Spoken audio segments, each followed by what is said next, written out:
TV. It's like a blasted loud intro, and then you turn it down, and then they start talking. It's super quiet. And then you got to turn it back up. Yeah. Okay, well, we're going to go with no intro.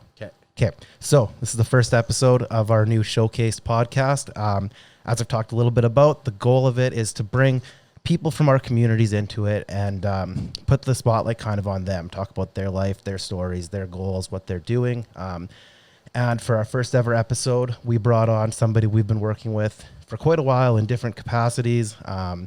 Local bodybuilder, gym owner, sponsored athlete by the name of Chris Buhr. So thanks for joining us, Chris. Thank you for having me. You ever think you'd be doing a podcast? No, man, not a chance. Yeah, I know. It's kind of funny that our first guest is you because you're much like me in this regard, where this is pretty out of your element. Yeah. I don't like talking on camera or anything like that. So yeah, it's big definitely step. different. Yeah, big step is right. But you've done a lot of big steps last year because, when 2 years ago maybe you got your gym going and. Yeah, that would have been January of 2008 or 19, I guess. Yeah, Forged Fitness. Yeah. Shirt. Yeah, that's sweet. Okay, so I want to start talking kind of about you, but we're going to start a little further back than the gym here because that's all pretty recent. Mm-hmm. So you've been bodybuilding for what now? Probably seriously for how long? I would say 9 years dabbling in the sport. Taking it very seriously since about 2015, so 5 years, coming on my 5th year now. Yeah, in 2015, that'd be pretty close to when I first kind of met you. Yeah, so that was the year that I won the provincial overall the first time there, and that's when I really started investing everything into it. Yeah, and that's when it really changed because I remember kind of see you around the gym, and you're always like 15 or 20 pounds more muscle than me. So I'd always kind of see you as the guy that kind of chase that. It was attainable if I worked super hard. And then you just the last 5 years, it's like you haven't missed a beat. And every year you just added a layer to your body. Yeah, it feels that way. Definitely.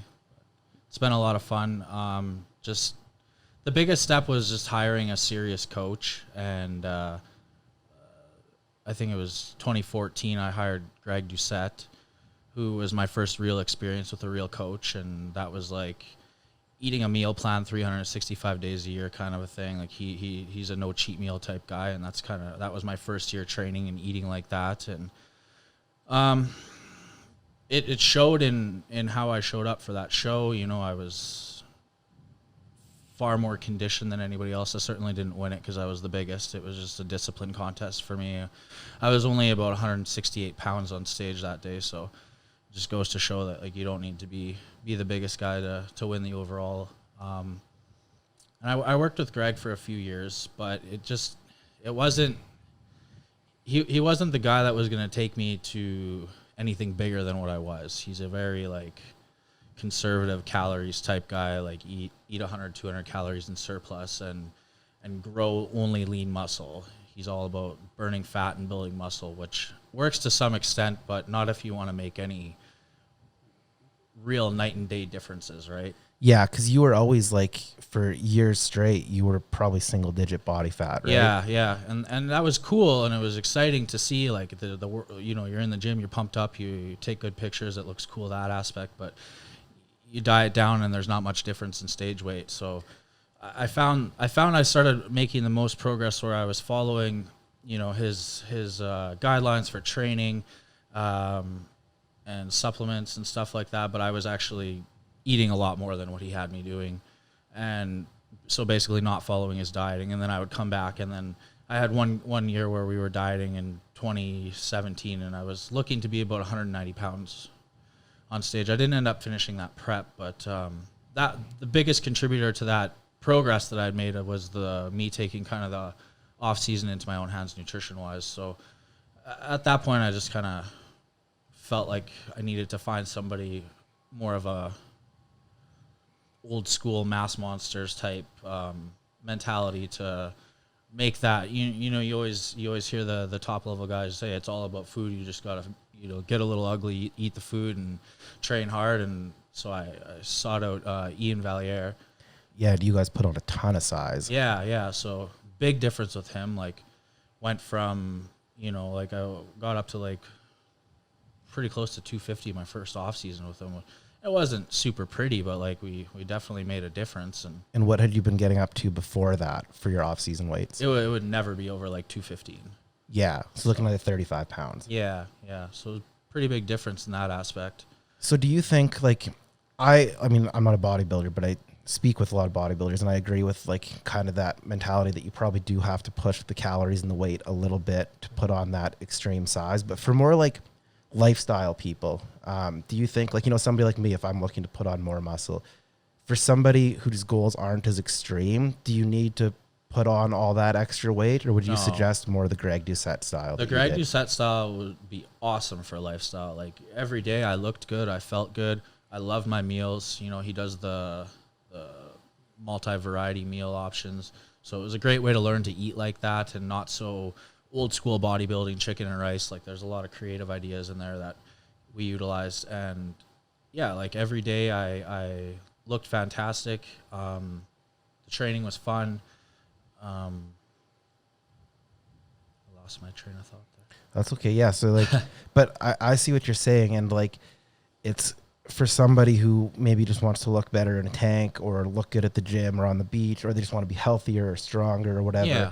Like that probably is kind of a better way to go. For sure. Yeah. Yeah. So like when you're coaching people, because you've got a coaching company, it's TNT, right? Yeah. Truth and Triumph. Truth and Triumph. Yeah. And you're partnered up with Lorraine Burr. Yeah. Yeah.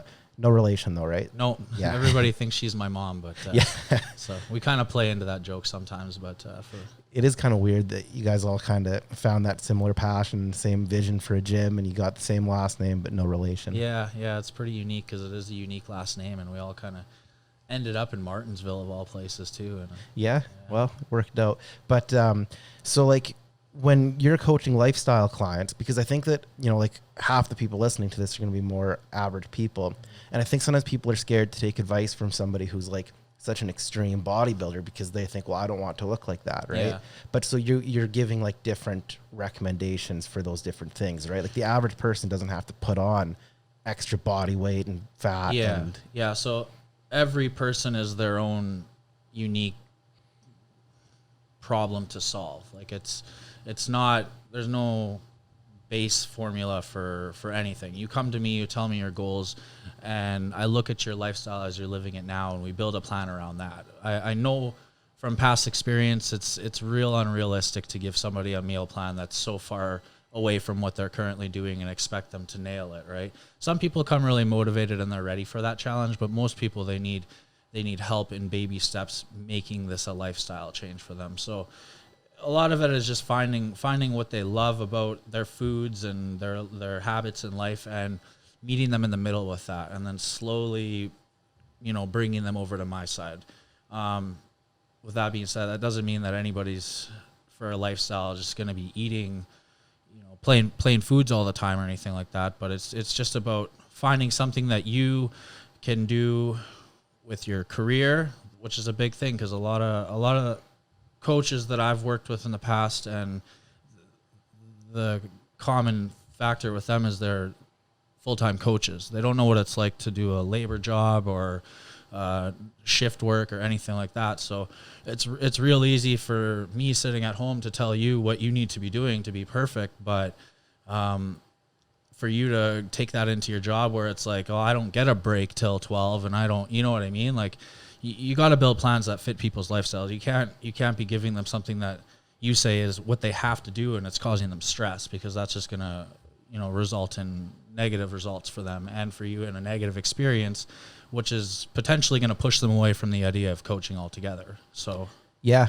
I remember, like, this is quite a while back now, but like I bought a plan, like a meal plan off you and stuff. And I don't know if you still do this way for like more lifestyle people, but I remember it being really cool because you give like a few options for each meal that you could pick. So there was like wraps and like there were shakes if you didn't have time for a wrap, and there was all these different things that you could just choose and sub out. I do still utilize that style for the people that fit that criteria really well. What that is that's basically like if it fits your macros plan, but I've done all the thinking for you. So it's fit. All the options are to fit into that macro needs, but instead of just letting you, you know, go get your protein and carbs and eat a piece of pizza and then not eat all day, I've done it in a way that gives you tons of volume in your food, Lots of high fiber options for fullness and stuff like that. So it's a very satisfactory diet style. So people are enjoying their food. They're not craving things. There's such a wide variety of things. If you're having a sweet tooth, there's products on there for that. Or if you want the traditional bodybuilding meal, it's there. Or if you want a nice big, salad on a hot day, I feel like there's something for everything. And if anybody ever comes to me and they say, "Oh, I really miss like a burger," I'll find a way to make that work on their plan too, for the right person, if it aligns with their goals, Yeah, and that's like so much what you're saying is like it has to depend on the person, right? Because for some people, like I remember back when I was stricter, I kind of had this bad thing where if I had like an actual cheat meal, like if I had like burger, fries, milkshake, it was really hard for me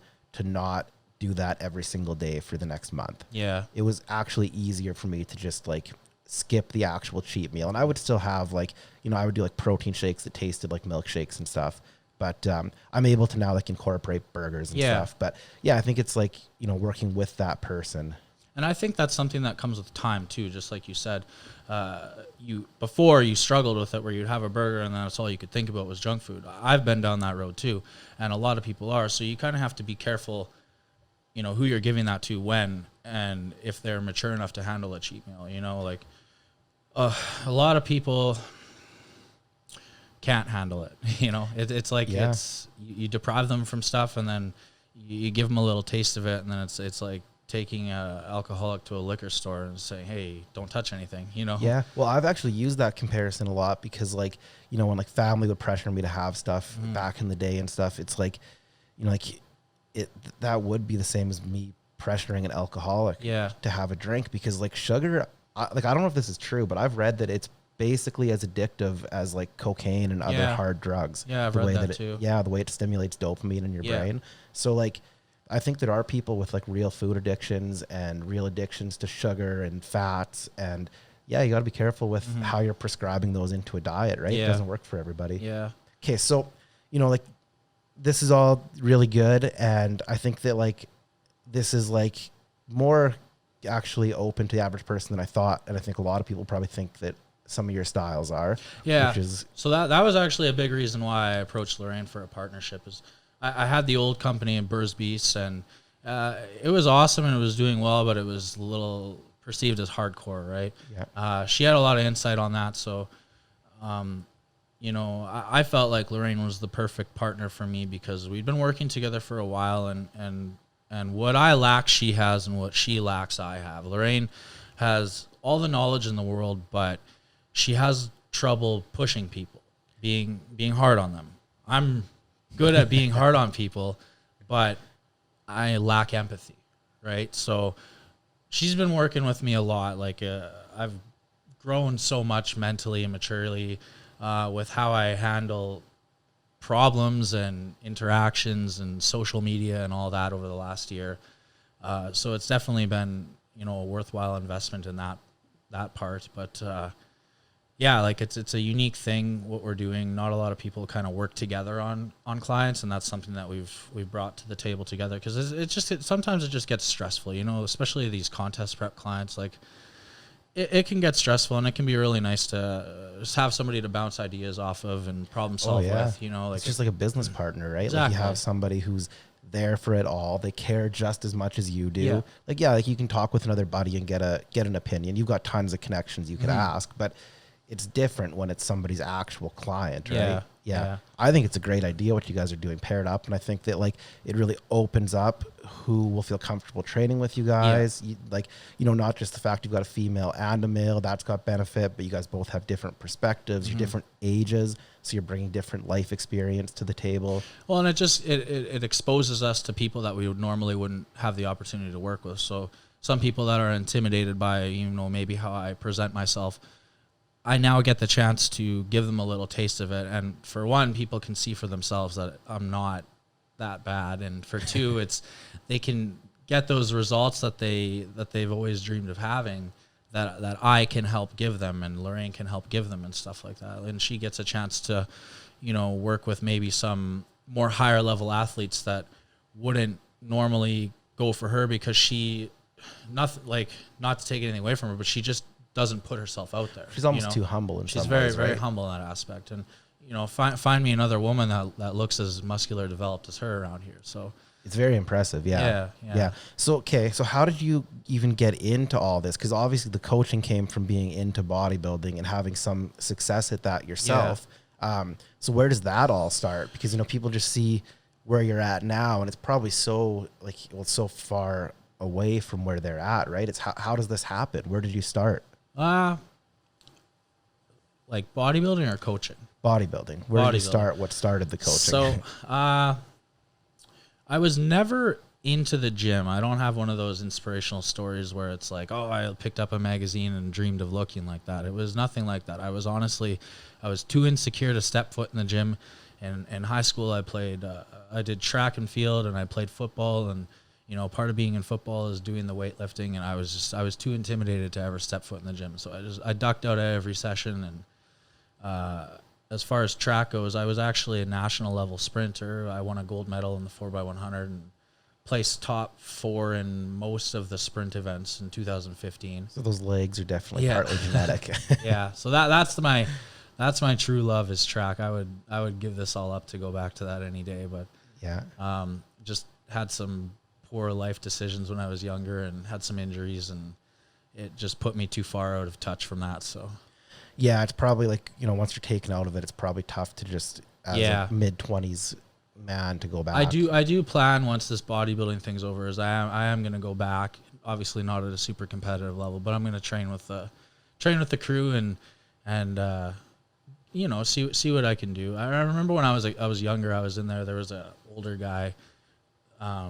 He kind of did the same thing. He joined up. He was probably like 45, 48 maybe even, but he was just jacked. Like he ended up being my training partner for a lot of things, but like he was quick. Like he was running like the 60 meter indoors in like 6.9, like which is crazy fast. Like that's national level. But so I don't know. There's part of me that has high hopes for that end of it. But growing up, it was always, I thought I was going to, make the Olympics, pay the bills, be a professional athlete, whether it was going to be football or track, whatever it was, that's what I was going to do, So when I fell away from that and kind of gave up on it, that was a really hard pill to swallow. I just, like a lot of people don't know this about me, but I think it was January or February of 2016, I was actually framed for armed robbery, and I got charged. So that basically just, took me off this path that I was going down. It derails you. And just completely derails me, because whether you did it or not, once you're in the system, you're treated like a criminal. You're exposed to the stuff in the criminal life. Like it's not fun, and so that happened, and I remember I was dealing with it. I was being it was a place that I worked at. I worked at a gas station when I was younger, and it got robbed. And just for some reason, the 2 girls that were working were just like, it was Chris did it. Like that's it. They just pointed the finger. That's all. All that they went off of. And the next thing I'm being called into the police station, and I was such a young, naive kid. Where I was just like, oh, I'm just going to cooperate. I have nothing to hide. So I go in and I talk to the detective, and they ask if you want to have a lawyer. Well, I felt like that would make me look guilty. So I was like, no, I'm ready. I'll just talk to you. And I talked. I told him everything that I needed to say. I gave him alibis as to where I was that night.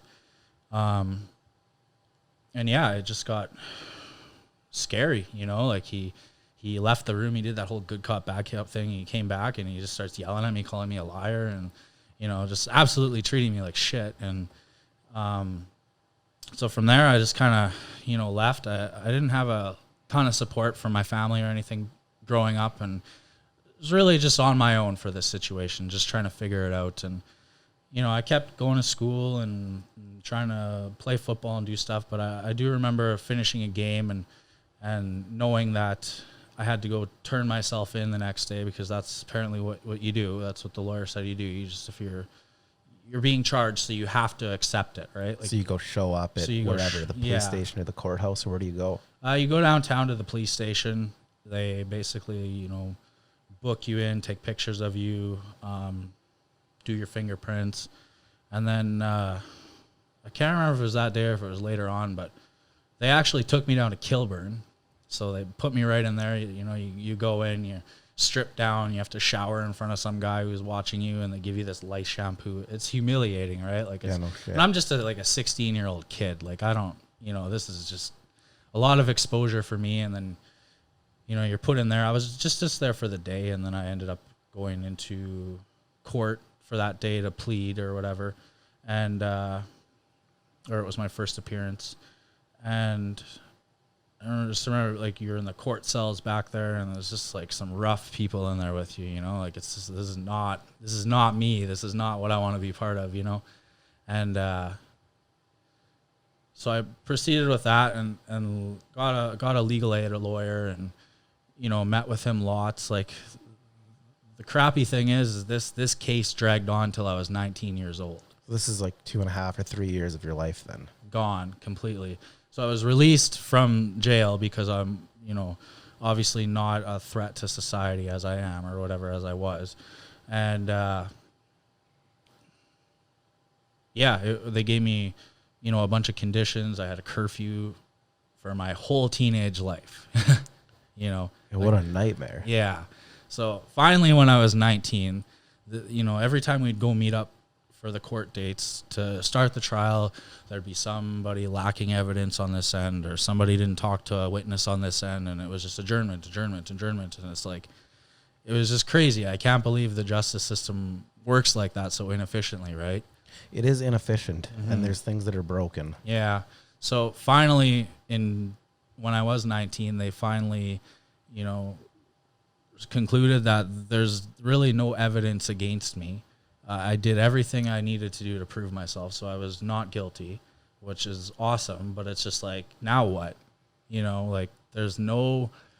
So sorry, it came back as not guilty after all that. After all that, holy shit! I know. So it's like, I should have just said guilty right off the start, and it would have been done in like 6 months. And you know what I mean? That's so much easier said than done, though. How do you say you're guilty to something you didn't do? Right, I know. Like it was a lot of stress through those years, like, you have to grow up real fast. And I know most 16-year-olds already should be growing up, but it's just like it really rocked my world, so. There's parts that should be mature at 16, but like, your brain isn't fully done developing. Like, your frontal lobe isn't done. There's a lot that's still going on. So it's hard because, like, I went to a pretty, I went to Marion Graham, which is more of a high-end school in comparison to some. Like, I was always from the west side, so I left the west side to get away from some trouble that I was getting into.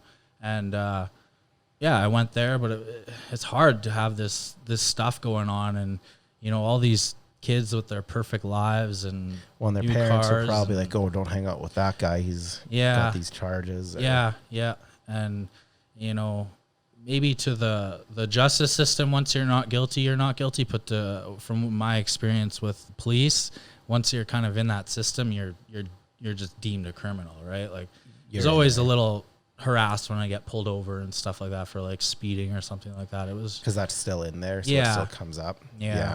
They keep stuff in on their end, but like, if you were to go do a record search, like, there's nothing like that on there. So like, you could get a job without a headache now, but probably for a long time it was a headache, like from the ages of 16 to 19. Yeah, like, what do you say? Like, yeah, oh, I'm in an investigation or a court trial right now. You're a 17-year-old saying, "I didn't do it, I swear." Yeah, exactly.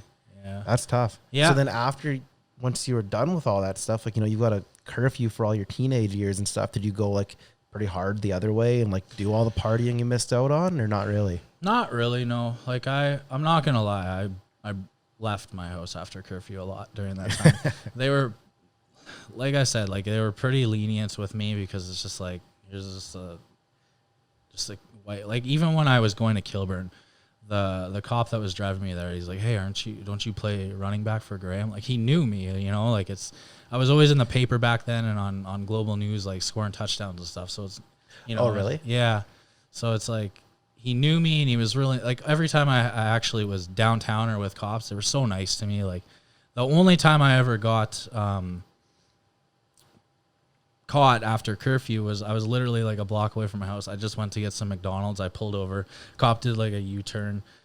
looked at my plate, drove up, did my plate, and then they drove around the block, and I was like, oh, I better get home. And I'm trying to get home, and I was driving like a 5-liter Mustang in December, and it's like just tires are just spinning, and they pulled me over, and they're like, oh, you can drive your car home, and they were super cool, but again, you still have to go spend the night in the drunk tank, and that's, I don't know, it's never fun, you know.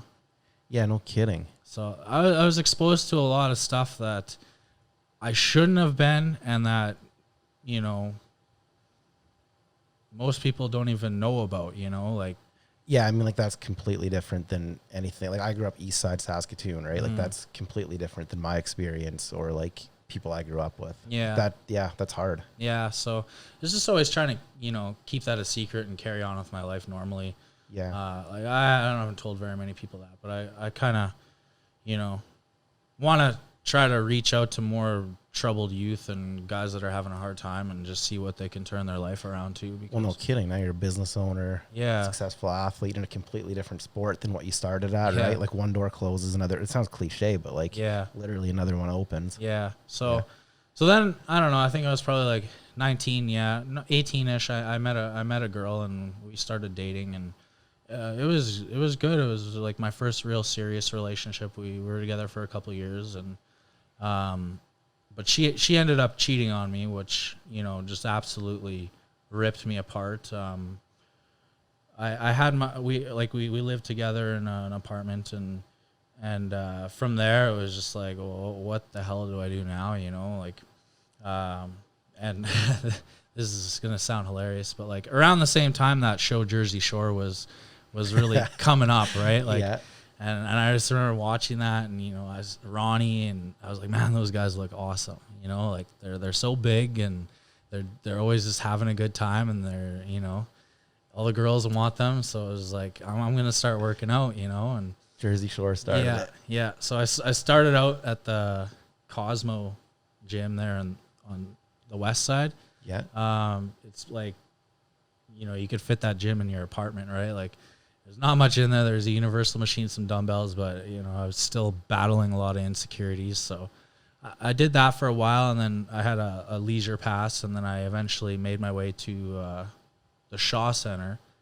And the Shaw Center, I don't know if you've ever been there, but it's split into 2 levels. So there's the basement level, and then you go upstairs, and then there's the other level. And it was like all the big guys were always upstairs, so I always stayed down there. Yeah, I was really limited to my equipment because I was just too scared to go up there, right? Like, it was definitely not some walk in there and just feel like the king and just be comfortable. Like, I was so uncomfortable with, you know, intimidation and what people were thinking of me, you know, like what a lot of people probably experience when they do take their first steps in the gym. And it's funny, like, you don't expect to hear that from, you know, it's not like I was overweight or anything like that. I was just a normal looking dude, and honestly probably a little bit more built than the average dude because I did have such an athletic background, and I always was a little thicker in that aspect. So and then I, you know, just progressively made my way upstairs and was, you know, training, and ended up meeting a guy, and he just kind of was like,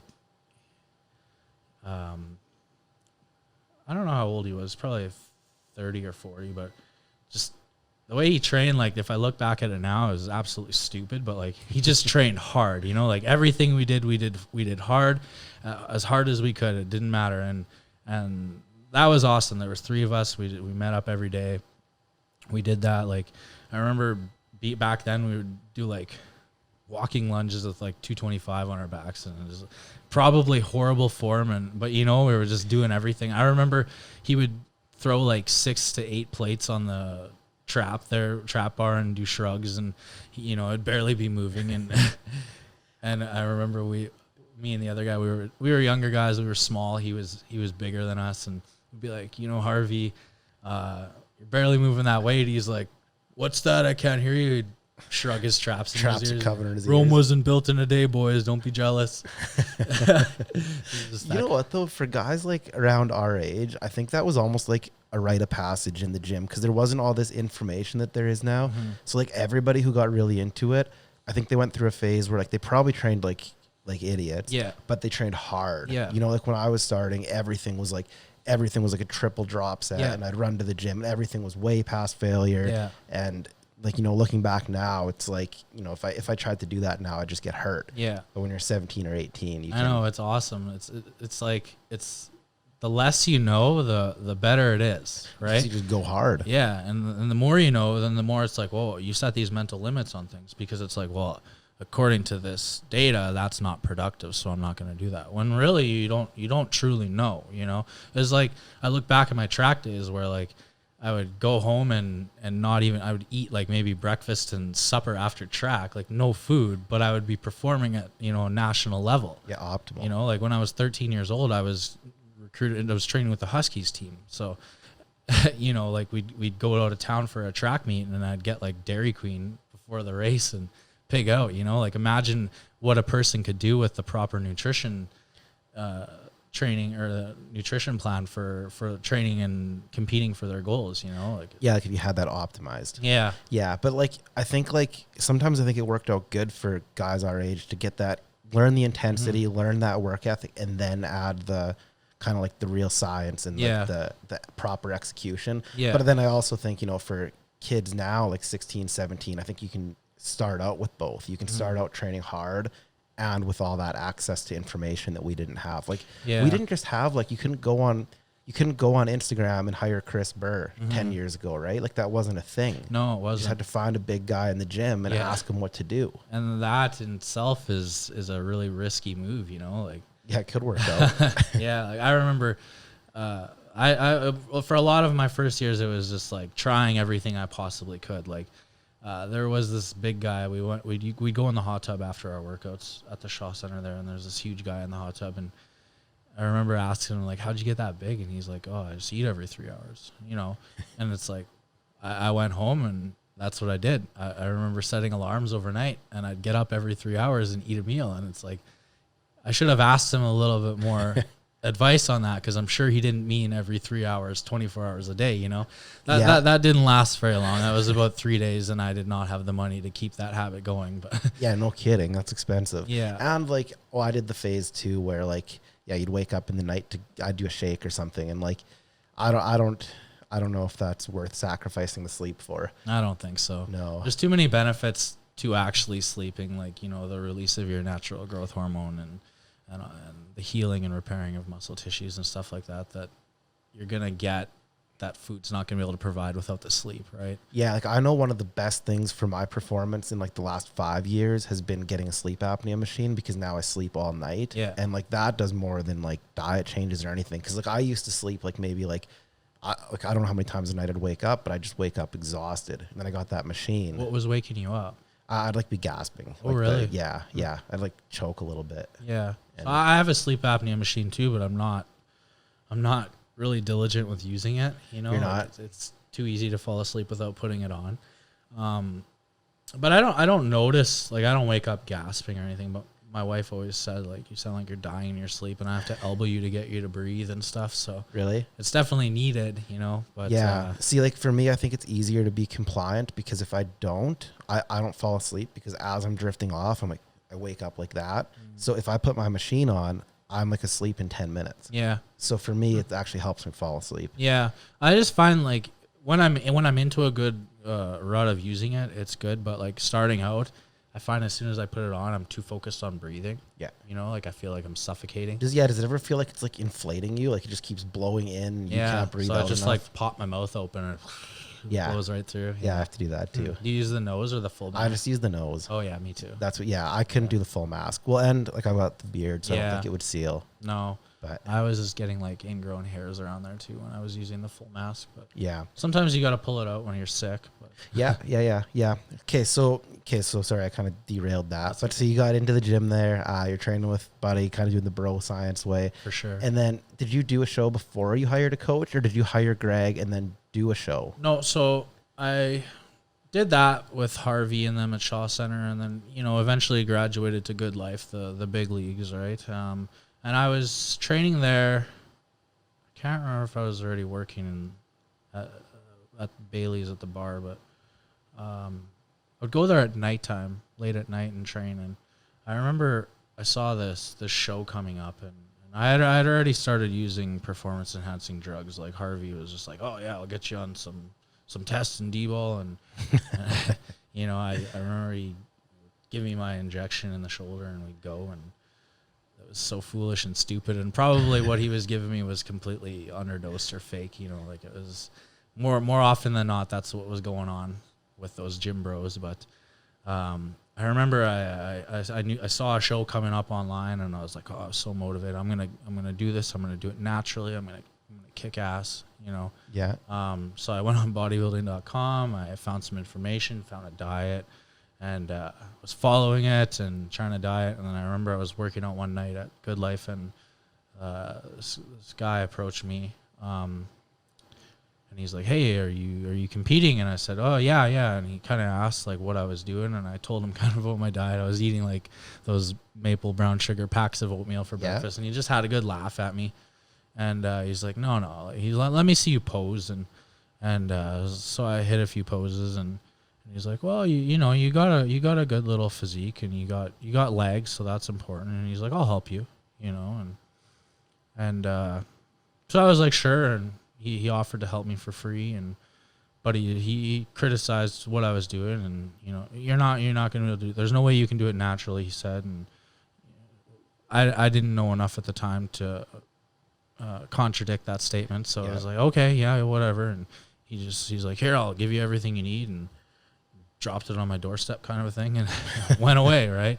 And then so we did that show. It was 2012 novice show. That's back when Orlando was hosting the shows. I don't know if you ever went to them back then. But Yeah, well, I went. So I don't know if he was doing them when they were in like the. you went to the one Jay Cutler was at. Yeah, that was in like 2010, right? Yeah, 2011. 2011. Yeah, that was in like big theater. Yeah. But before that, they were in like high school gym. Yeah. So you didn't do like the high school gym. No, You I were did in the Big Regina Theater, and I'm like, wow, like this is got cool. spoiled for your you first know? show. Yeah. Every weight class had their own warm-up room, and like the stage was super cool. There was tons of people there, you know, like it was awesome. It was, and then the next year it was like Moose Jaw High School basement gym, and it was like, this sucks, you know, like They're starting to do like cool venues again. yeah. It'd be nice if like younger people could watch it, the one now, but that's a separate topic. Yeah. I don't know why they strayed away from the big venues. Maybe they weren't making the money that they needed to cover them or something. But I think a lot of it had to do with like Orlando was ambitious in bringing those guests, which was awesome. But I don't think they were making what it costs to bring them here. Yeah, like it's expensive, but like Orlando did have like a big vision, and like he worked hard for like bodybuilding in Saskatchewan. Yeah, he definitely knows how to promote a show and put a good one on. I'd love to see him get back into it. Yeah, be a lot of fun for our athletes. He did it without a lot of ego issues too. So yeah, he seemed to genuinely want to put on a sweet show for everybody. Yeah. And so anyways, so I did that show. I got second in lightweight. I was like 152 pounds, and it felt really shitty to lose. Like that, it's not something I was used to. You know, every time I raced, I won, and track I won, and football we won provincials. Like it was just, I'm used to dominating things and not losing, and to put what I thought was a really hard effort in and get second place kind of sucked. But if I analyze the prep, you know, my commitment wasn't there. I was drinking a lot still, and that's another thing. When I was getting into the gym, I was also getting into drugs and alcohol. So it was kind of a weird time to get into working out when you're really getting into the party scene. But, you know. Yeah, but also like, I mean, that's kind of what Jersey Shore was, right? You see these guys looking good, partying. Yeah. And like you can see where the influence would lead down that road. Yeah. So after that relationship, I think I had a good buddy. He'd been like one of my only friends since grade 9, kind of a thing. But he was always kind of into the shitty things. So he was selling ecstasy at the time, and that was actually the first. I didn't even drink. I was pretty straight edge. Like I didn't drink through high school. I think I had my first I first got drunk was like in grade 12 at like the end of the year party. It was like the first time I really actually went to a party and drank. So, was pretty with everything going on with the law stuff. I was still focused as much as I could be on the sports. I was still trying as hard as I could to get through track.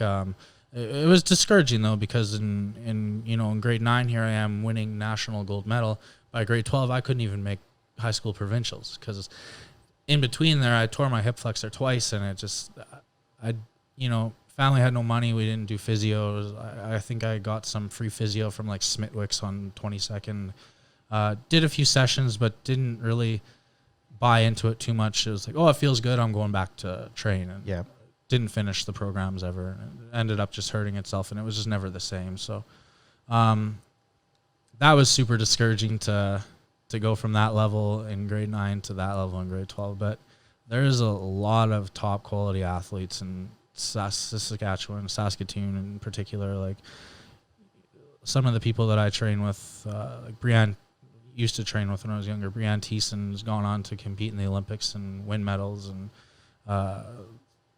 like everybody from that training group has gotten full scholarships in the States and done some pretty amazing things in the world in the sport. So it's hard to watch them all do that, and but that's what happens when you push through and push yourself and don't give up. And I gave up and got into other stuff and found ecstasy, and that felt really good at the time. It's but that was my first experience with anything, drugs, alcohol. So forever after that, I was wondering why things didn't feel like that, right? Like, so constantly chasing that extreme high with things, like drinking till like I was beyond blacked out. Like so many times it's like you wake up the next morning and there's no money in your bank account. There's no recollection of the night before. Cars got dents in it. You don't know what's, like it's just bad habits. And it was just, well, now I need to find money to get messed up again tonight. And that was my life for years. It was just a constant, journey to find money to get messed up. And I was a pretty crappy person during those times, and addictions fuel that behavior where you just will say what you need to say and do what you need to do to get your hands on something. And I did get away from the ecstasy, but got into coke, which is no better. But so I my first year of bodybuilding, those things were prevalent in my lifestyle. And I remember like the show was April 3rd or something, and my birthday was March 16th, and you bet I was out at the bar blacked out. So a couple weeks before. So when you factor those things in, it's like, well, if I did all that and still got second, what could I do if I committed all in, right? Yeah. So I think it was sometime in 2013. I was working at Good Life, 2012, 2013. I was a trainer there. And that's a lot of what we did at Good Life too. Like all the trainers, we'd go out, we'd get drunk, right? Like, a lot of partying. And, one night I was already with my wife now, but just went a little too far, and she was unhappy, and she left me at the bar alone. And then, I came home and just kind of got the ultimatum the next day where it's like, you quit or we're done. And that was the last time I drank. So holy shit. So once you quit, you just quit. Yeah, just cold turkey quit. Like I've had beers since then. Yeah, but like what? Like when you say that, I feel like that's maybe a couple times a year. Yeah, like I did get drunk in Toronto last year. I remember running into you guys there. Yeah. It was the night before I met up with you guys. But yeah, I did there, but nothing like what it used to be. So yeah, and like that's like one time getting drunk in years. Yeah. So for a long time I was scared to even touch it, because it's like, well, I can't handle it responsibly, because as soon as I get a taste, then I want whiskey. Yeah. And then I want to pound the whiskey back, and when I'm through that, I want to find Coke. And so was it when you did have drinks in Toronto, did that come out, or No. you think you're probably past that then? Hey. Yeah, it felt really good to just, and even a couple times before that at the lake or something, I would have a few beers and be okay. It was just, you feel that feeling when the alcohol hits your system, and it's like, oh, that feels good. But it's just like, that's okay. I'm not going to chase it to feel more anymore. Like it was so bad back then. I remember I would like drink energy drink after energy drink. I'd feel a little that initial caffeine high, and then you want more, you know. And to be honest, that's kind of like me, and like partly I need to be on all the time so that I can justify it, but like at some point I need to cut back on that because I'm similar. You know, I have that caffeine, and I like how I feel. I feel energetic. I feel more outgoing, and then you want more. But the thing I notice is it's never as good as that first hit. No, it's you get what you need out of the caffeine, and then it's done its job. Yeah, and it's not like more is better. Yeah, and the same thing with everything, right? Yeah. Like I actually realized that because I used to, when I drank, I used to drink until like I was done. Mm-hmm. Now, like I've noticed, like if I have like I drink these 4% drinks, so they're not very strong. Yeah, if I have like 3 of those, I get like 90% of the like the fun effect. Then you just stop. You don't feel like shit the next day. Yeah, you're not like you're not puking. Yeah, it's I still like once in a while for our staff parties and stuff. Yeah. I have lots, but definitely it can be fun. It's just the way I was doing it was not fun. Yeah. A lot of it was like, what felt good about it was being somebody that grew up with such crippling anxiety all the time. Like high school was just a nightmare because like you're constantly worried about like what people are thinking about you.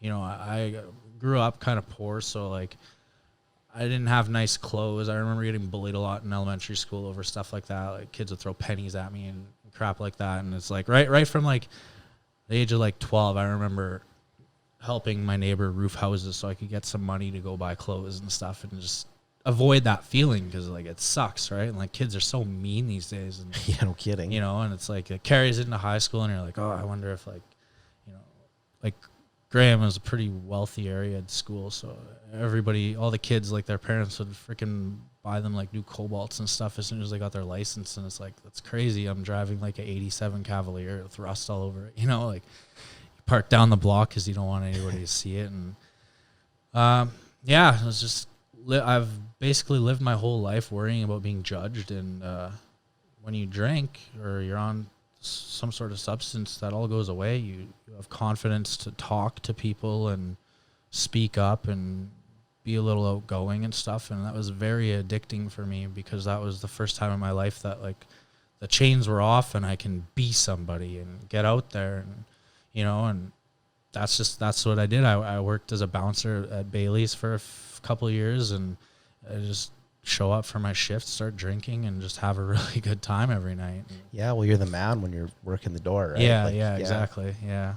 So that was another huge contributing factor to the addiction, was just letting go of anxiety and just being a human being, which I don't think a lot of people understand how crippling anxiety can be for people, and how much it takes away from your quality of life when you can't bring yourself to get out there. You know, like things, you make plans with people and it sounds like a really good idea at the time, but then as the day draws near, it's like you're making excuses, you're stressed out, you're lashing out at people in your life because you don't want to do it. Like every year, my wife's work Christmas party for a long time, it was just like, yeah, I'll go, and then, you know, the night of it, I'm flipping out because I can't find anything to wear. And it's, you know, I was like, I don't want to go. I don't want to be around people. And it's, you know.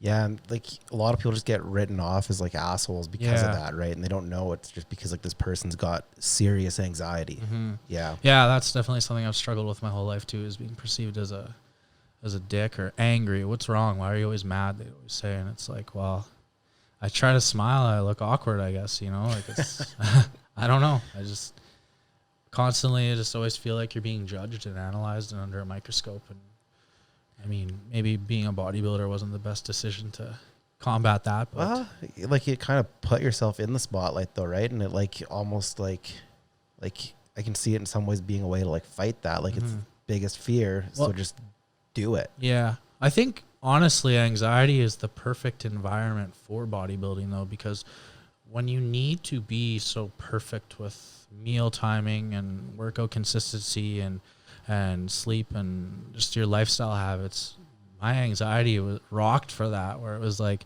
if I was a little late on a meal, I was like panicking, you know, like it was, so I was on all the time. And as soon as I started with Greg, it was like, he gave me the structure I needed to follow, and that was it. That's just what I did, and it reflected in that, staying like pretty much stage lean year round for a few years.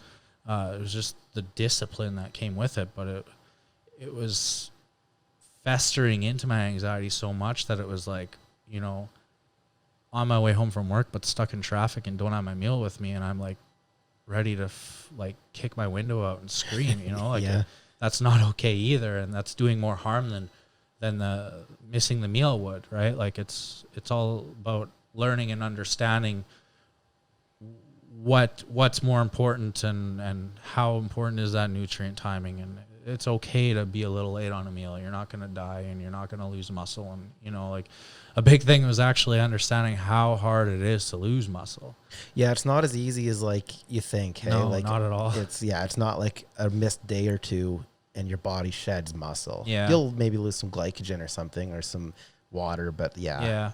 No, it would take weeks of not training and not eating and being sick or, you work hard for that muscle and it stays, Yeah, but I feel like you can be told that and people can listen to this, but probably nobody's going to fully believe it until something forces them to be off for a little bit and then they'll realize it. Yeah. Because I was told that, and back when I was seriously into it, I skipped so many family vacations because I was kind of the opposite. My family we were always okay growing up. It was actually kind of cool because I kind of went through the stages. When I was born, my family wasn't super well off, and then just my dad kind of kept working his way up. So I kind of lived through different experiences, which was cool. But by the end there, when I was in my late teens, they'd be going to Vegas or going wherever, and I'd stay home because I didn't want to have to miss my meals and miss my workouts and stuff. And now I look back, and that's just the stupidest thing I could have done. I could have had these fun times with my family. Yeah. And instead, I went to the gym in Saskatchewan. I could have worked out when I was there and done my best to bring some protein powder and stick to it. Well, even a place like Vegas, that's the bodybuilding capital of the world. I'm pretty sure you could eat your meal plan at every restaurant there. Yeah, it's cool like that. You can customize whatever you need pretty much. Actually, for traveling now, it's way easier to stick to goals. Yeah, you can just call one of those meal prep companies in the States and they'll deliver it to your hotel, and it's good to go. Super cool. Gyms are so accessible nowadays. There's really no excuse for somebody not to be successful if they truly wanted to attain their goals, no matter where they are, what they're doing, or what their job is, Yeah, I agree. Okay, so in your bodybuilding career, where are you at now? What are your most recent accomplishments, and what are you looking to do next? The forever dream is to be a professional athlete. Obviously, it didn't pan out as doing it as a bodybuilder, but this is where I'm at right now, and I feel like that's a realistic goal for me, and I'm not looking to give up like I did on other sports. So I did Nationals in 2018 was my last show. I got third in light heavyweight. That was a interesting experience because we did our comparisons, and then the first call out came out and I was put right in the middle. And guys were moved around me, but I was left in the middle, and I was like, which in the bodybuilding world means it's looking like you're winning. Yeah. So I remember just going through the poses, and I've never felt like that on stage. So energized, every pose, it was just more and more energy. I think I even started smiling, which is super rare for me on stage. And they just kept comparing us, and they did not move me. And I was like, holy crap, I'm going to do it, and then they sent us back, and then they called the top 3 back out, which was me and 2 other guys, and I was on the outside, and I was like, oh no. Didn't feel as energized, but still gave it my all, they posed us for probably about 12 minutes, which to anybody that's competed, that's a lot of posing, we were all had our tans running down with sweat. Go try to flex in the mirror for 12 minutes. It's hard. You have the light on you. Yeah, exactly. So I ended up getting third, which, you can't argue or be that guy, or it's I should have done, but I think I should have done better. If I do look at pictures and comparisons, I was on that day, I can see that where I was off, my back is definitely a weak point, and I did get beat by those guys on my back poses, but that's only 2 poses out of 8, Yeah, I remember being surprised too, and I don't claim to be an expert, but I've seen enough to have a valid opinion, and a little bit surprised, but I also know I'm biased, I want you to win. Yeah. But Yeah, you hate to say it, but like I kind of think the same thing. You probably even the guy that got second has come out since and like made a post where he's like, you know, that was my worst showing ever, and I know it was, and I have a lot of respect for that guy, and I think he's honestly gonna be the guy to take it or the guy to beat this year, but he's such a well-muscled guy, but like he just was not in shape for that show, and it showed, and he was bloated, and you know, so I didn't understand.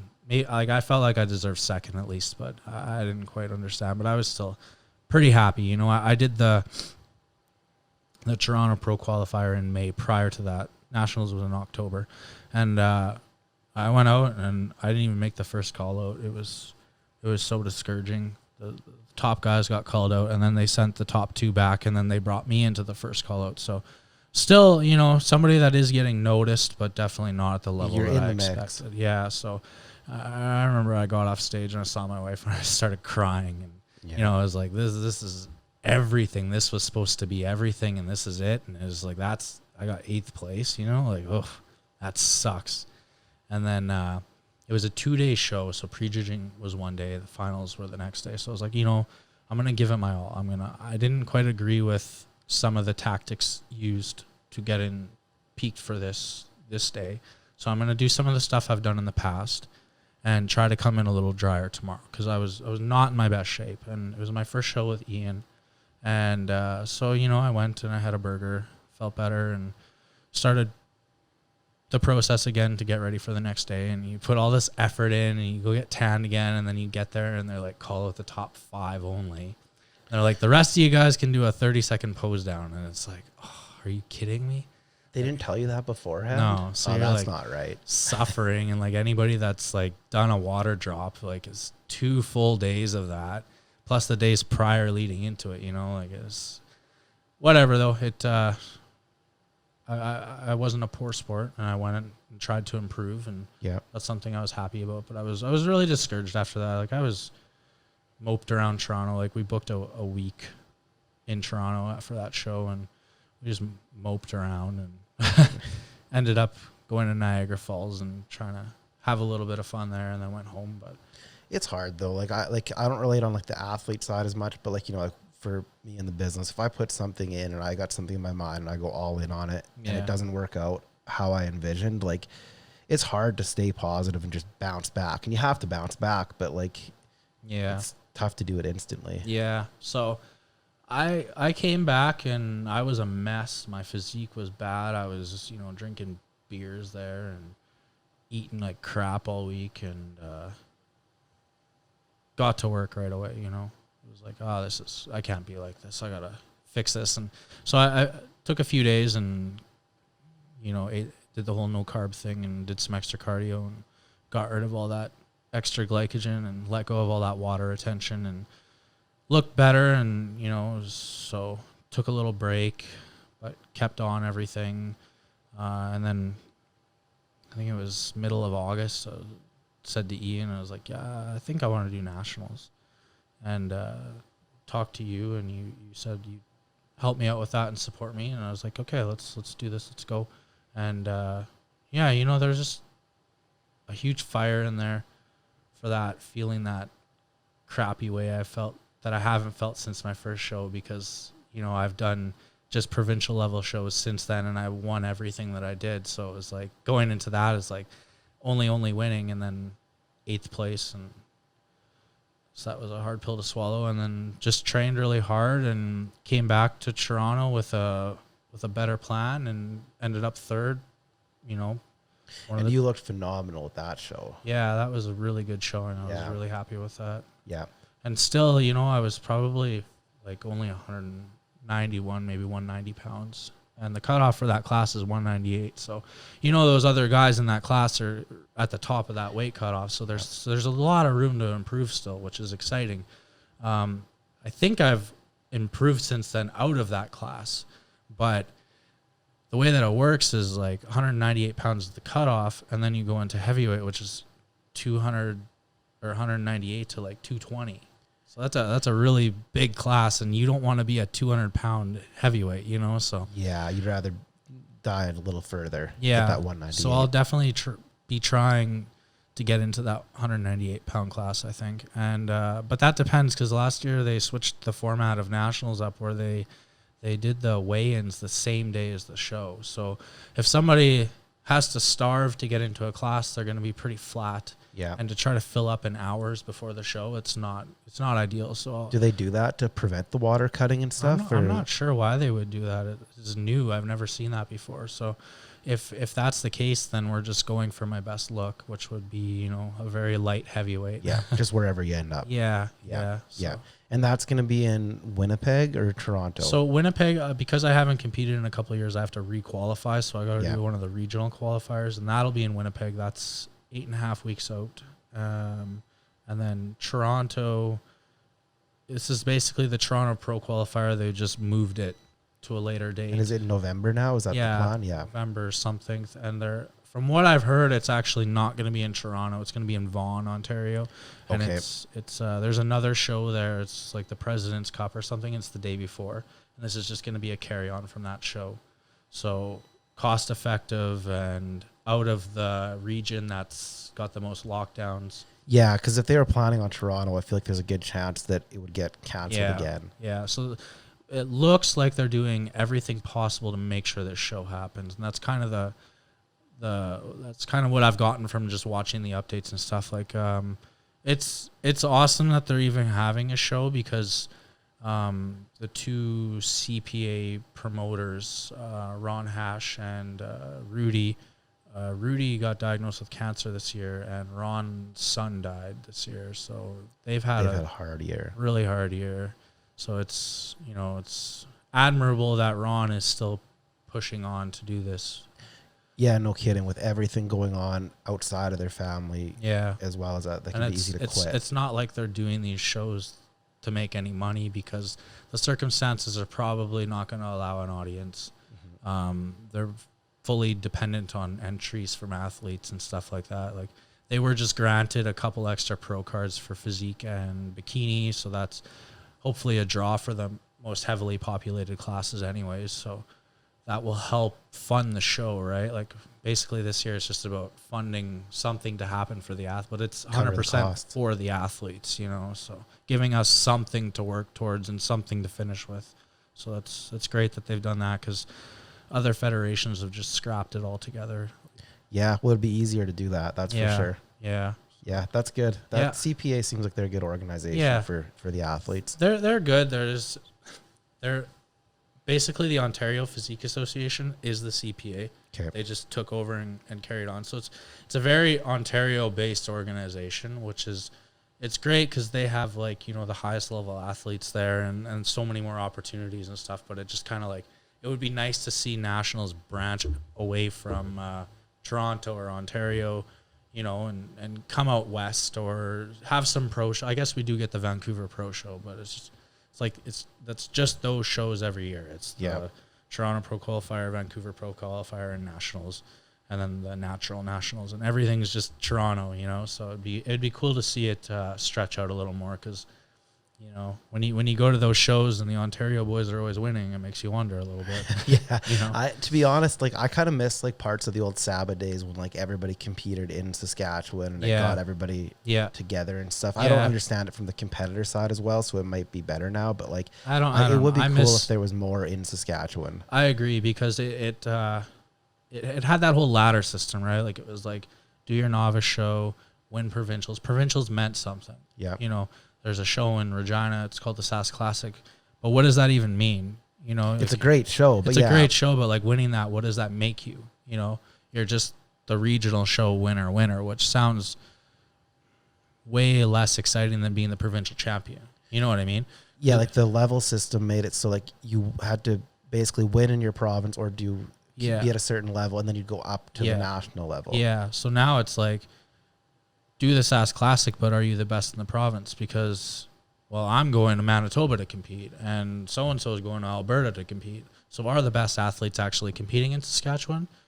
Do you earn that title? Or, you know, but basically the way that they formulated the CPA now is it's like nothing matters. You're just going for a pro card, you know? Yeah. And that's all that matters. These smaller levels, Not important. There's no titles to be won, which I miss because a lot of people are not, their goal is not a pro card, but competing still gives them a reason to get into better shape and try hard at something and, you know, give it a chase and give it a taste. But Yeah, because there's people who could have a very realistic shot of being the best in their province Yeah. who might not ever be able to be a pro, though. yeah, And it'd be cool for them to have that to chase. Mhm. But maybe as it does continue to grow, it could be possible to like have that again, right? hopefully. I just feel like they're trying to follow the NPC motto in the States too much. But I think they do have their own state shows and stuff. Like you would be like Mr. Minnesota or something like that. Yeah. That's the title you're looking for, Mr. Saskatchewan or Yeah. Mr. Manitoba. And that's what I think they need to like reintegrate again. But Yeah, I would agree with that. Because when Yeah. you were Mr. Saskatchewan, like that was sweet. yeah, it was And I awesome. remember you know? we sponsored Mr. Saskatchewan and it was cool. Yeah, and It was that was your title for the year. Like that you were Mr. Saskatchewan. It was a honor to have and to wear, you know. So Yeah. So how do you go about balancing all this with owning your gym? Like has the gym gotten in the way, or has it like No. enabled you more freedom? it's for surely enabled me way more freedom to take this to the next level. Like I could never imagine having an off season like I just had, working a labor job, being 265 pounds, barely being able to walk without needing a nap, you know. Like Yeah. I'm not saying that I did it right, but that's just what I got up to, and that was it. And it was like I needed to sleep all the time. I needed an hour to eat my meals. Like I need, you're a big baby at that point, you know. Like off-season bodybuilders is the biggest diva babies that there is, and everything is around your day, and you know you have to take your long hour to eat, and you need to train, but at your pace, and you know, everything revolves around you. And so the gym has been like a fantastic environment for that, because I've just been able to sit on my butt and grow. Yeah. You know? Yeah. You market your gym, take care of your members, train people, Yeah. and just be a face there. Yeah. And it's, yeah. What I do notice though is a huge difference in trying to diet without labor work. It's a lot harder to get in shape now. Because you're not burning calories all yeah, day. Yeah, working in the sun, sweating, being active.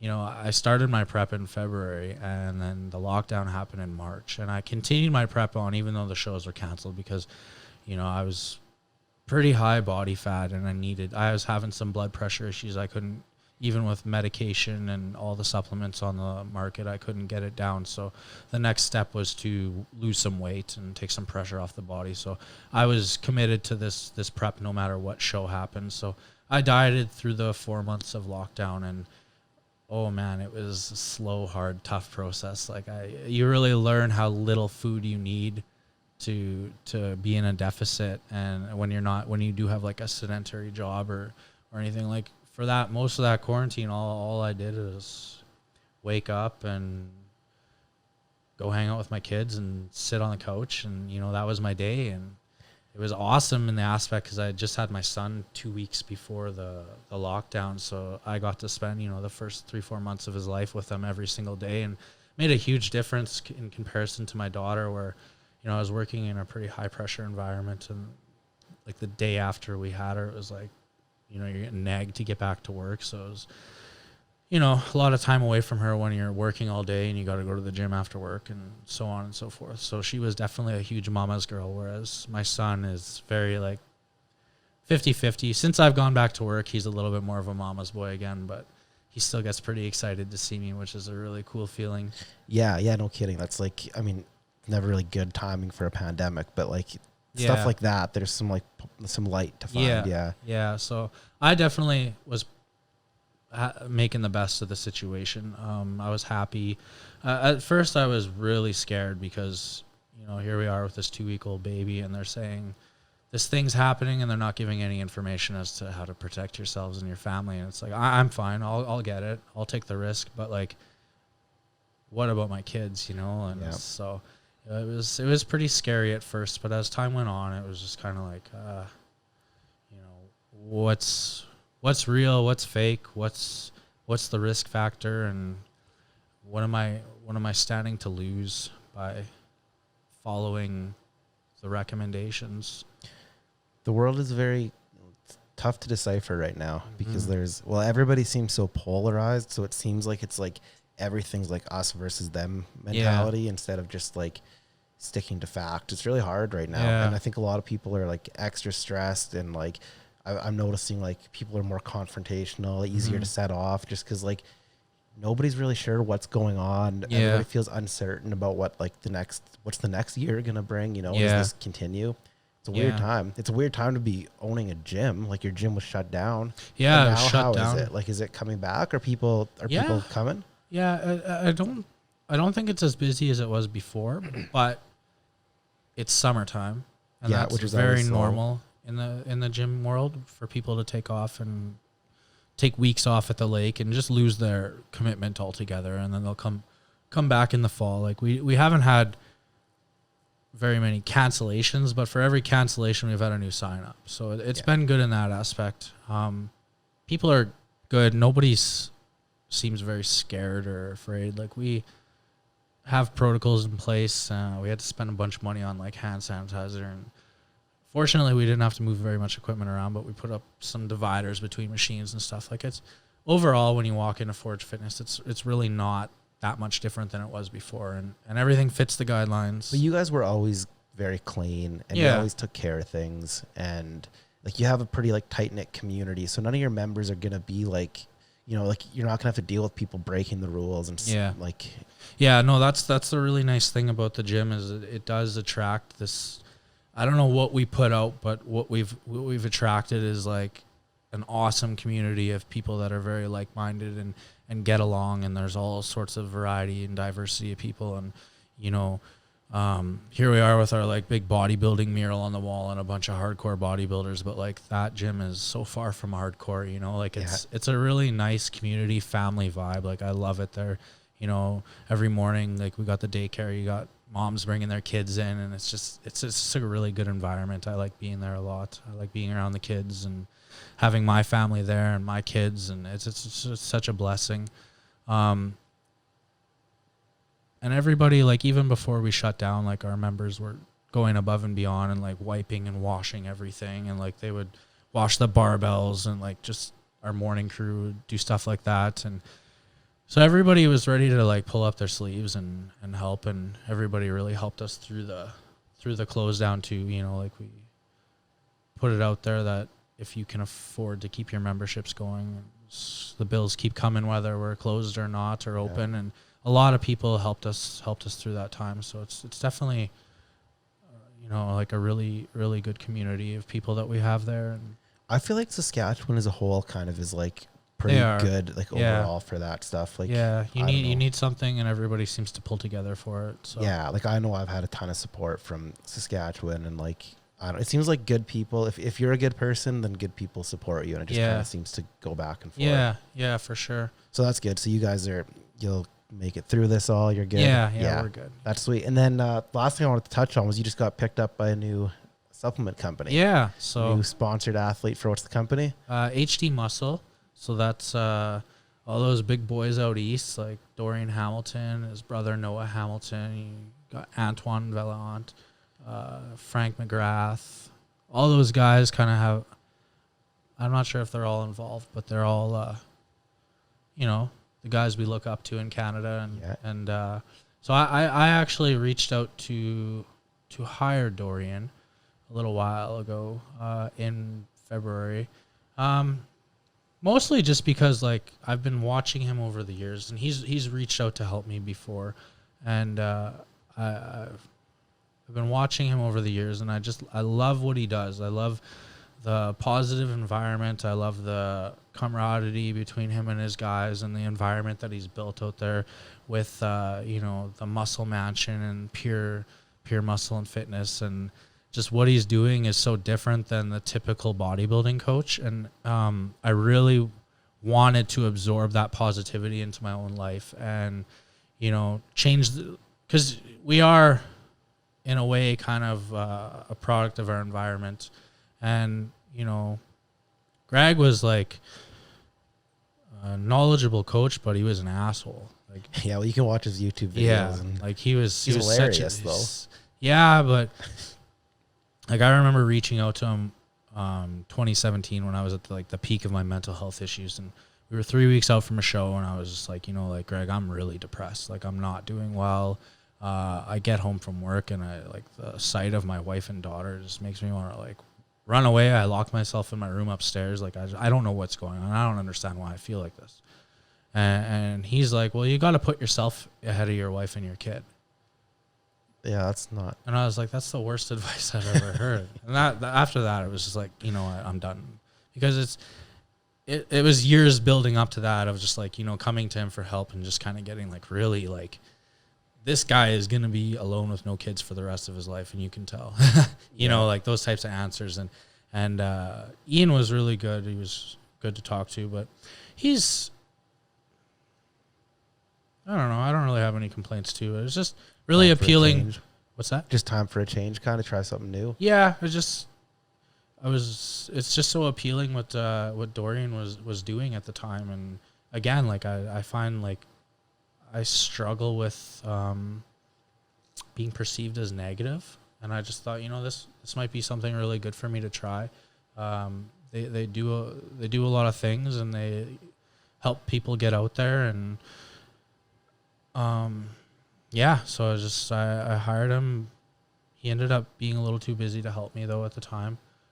So he set me up with Justin Compton, which is I was a little unsure about, and I was like, I really did this to work with Dorian, and it's kind of disappointing. And I was like, if I'm going to work with Justin, like Justin's really comparable to Ian, and it's like, well, then I should have just stayed, and it's turned out really good with Justin though. I'm happy with how things are going, and I'm, happy to see it through. And yeah, it looks like it's working. Yeah, absolutely. And he's what I like about Justin is he's got me using the least amount of stuff that I've ever used in my life. And he's very pro health. And from what I've heard in the industry, if you have health issues or questions, he's the guy to talk to. So, which for you is like a family person, like that's obviously like a legit concern, right? You want to do things healthy. Yeah. So like a little while ago, I had a little bit of a health scare where I've kind of ignored it for years, but I get like an irregular heartbeat, and I finally went to the doctor with it because like sometimes the episodes last like 6-7 hours, and it's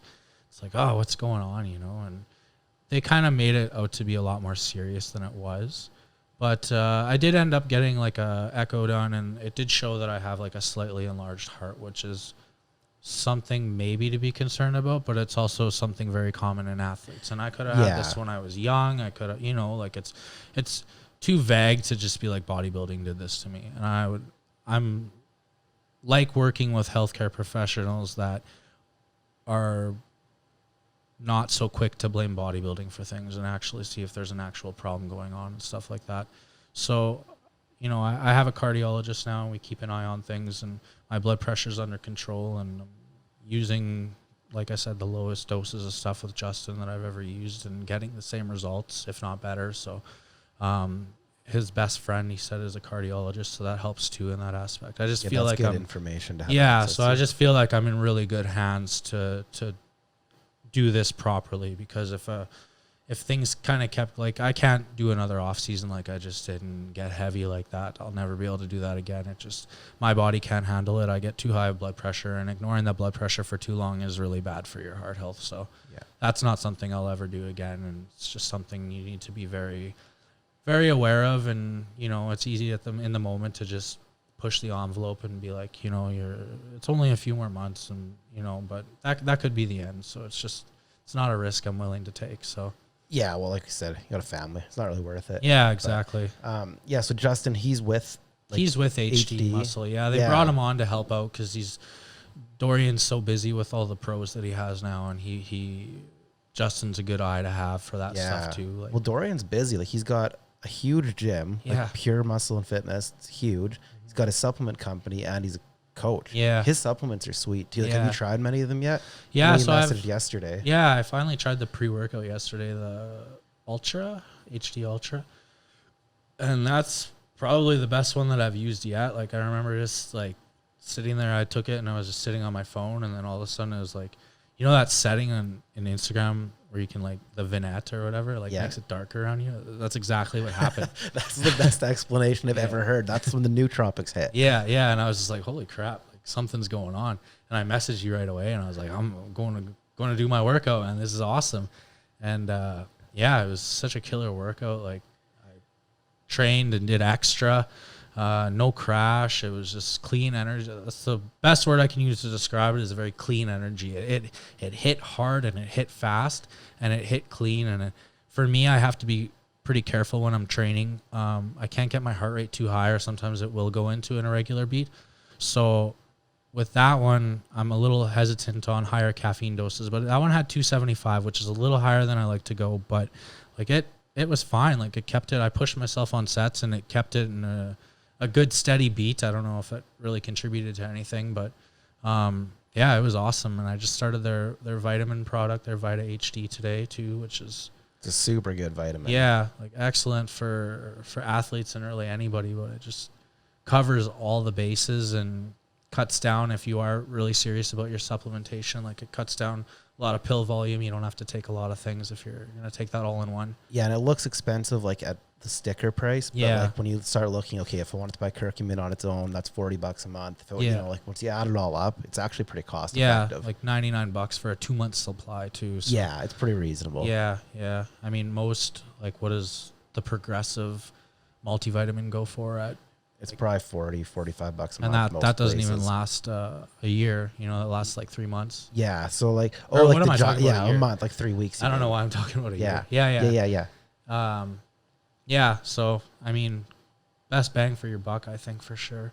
Yeah, and then did they have their intro to ship you yet? or No, they're still out of it. So Yeah, it's super good. We Yeah. got a tub like to try out. Yeah. And so like we're bringing that in too, but I just don't know when we can get it. yeah. But it's like, yeah, EAA coconut water. Yeah. It's good. Yeah, everything they have is good. It's just about putting those quality ingredients in that are going to be easy for digestion and clinically dosing things properly. Like, you can definitely feel the clinical dose of those nootropics hitting you, you know, in comparison to anything else that I've tried so far. So Yeah, and they use all the patented forms of ingredients too. So like they're not getting like some sketchy raw from China Yeah. that you don't know what it is. Like it's like actual patented, like studied forms Yeah. of every ingredient. So yeah, it's super good. yeah. So costs Cool. a little more, but I think it's definitely worth it. I think so too. I'm really glad you got sponsored by them. I think it's Yeah. like a perfect fit for you. Yeah. Even without the coaching stuff, like just like in terms of like what you like to take, what you promote, their slogan, integrity is everything. Yeah. It all Yeah, I'm just- excited, man. It's a cool deal. Like, there's like a group chat on WhatsApp, and like they always kind of bring in, like, they have some pretty high name athletes as part of the team, like Breon Ainsley, and like, you know, he's Yeah. second at the Olympia, and they Good. they bring those guys in for like Zoom calls, and they bring like marketing people that are really good at marketing and on the team on, and they'll talk and like help you out with like your social media and stuff, and getting on camera and talking to the camera, and how to, you know, increase your following and stuff like that, which is all things that, you know, I could use help with. So I'm Yeah. excited to see where it takes me, and I like that they invest so much into their athletes, and when it, like, all aspects of it, you know, like you're constantly being contacted and made sure that you're being taken care of, and it seems like a really good company to be part of. So I think they are. yeah.